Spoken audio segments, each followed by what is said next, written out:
جمعہ کے دن 200 مرتبہ درود پاک پڑھے اس کے 200 برس کے گناہ معاف کر دیے جاتے ہیں۔ تب آپ سوچئے کہ یہ کتنی بڑی نیکی ہے، اور 200 برس کے گناہ، یہ ہم جئیں گے تو نہیں 200 برس، لیکن یہ سمجھانے کے لیے روایتیں ہوتی ہیں کہ تقریباً عمر بھر کے گناہ جو ہے اللہ کی رحمت سے معاف ہو جائیں گے۔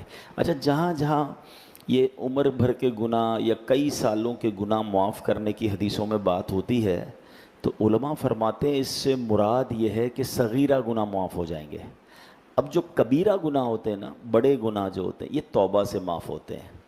تو درود پاک کے ساتھ ساتھ استغفر اللہ ربی من کل ذنب واتوب الیہ، صرف استغفر اللہ توبہ کا بھی معمول بنا ہے، استغفار کا بھی معمول بنا۔ ہم گناہ گار ہیں نا، صغیرہ کے ساتھ اللہ معاف کرے، کئی لوگوں کے کبیرہ گناہ بھی ہو جاتا ہے، تو استغفار کا معاملہ چلتا رہے، توبہ کا معاملہ چلتا رہے۔ خود سرکار دو عالم علیہ الصلوۃ والسلام کے بارے میں آتا ہے، روایتوں میں مضمون ملتا ہے کہ آپ فرماتے ہیں میں روزانہ 70 بار، اور ایک روایت کے مطابق روزانہ 100 بار استغفار کرتا ہوں۔ کون ہے میرے آقا؟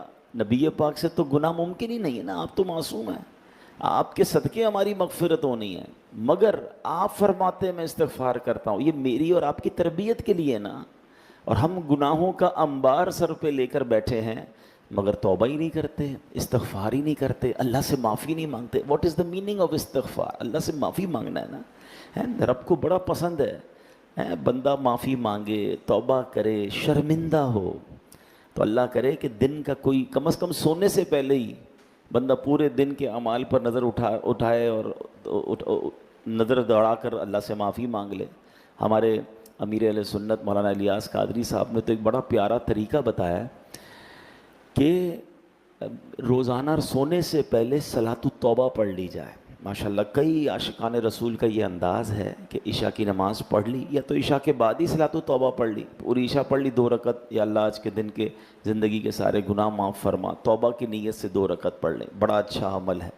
اور بہتر یہ ہے کہ جب بالکل سونے لگیں، عشاء پڑھنے کے بعد بھی کچھ لوگ جاگتے ہیں، تو بالکل سونے کا وقت آ جائے تو اس وقت تازہ وضو کر کے 2 رکعت پڑھ لے، تو فائدہ کیا ہوگا؟ ایک تو آخری عمل صلاۃ التوبہ ہوگا، اور دوسرا بندہ پھر باوضو بھی سو جائے گا۔ تو یہ بھی ہم چاہیں تو کر سکتے ہیں۔ تو درود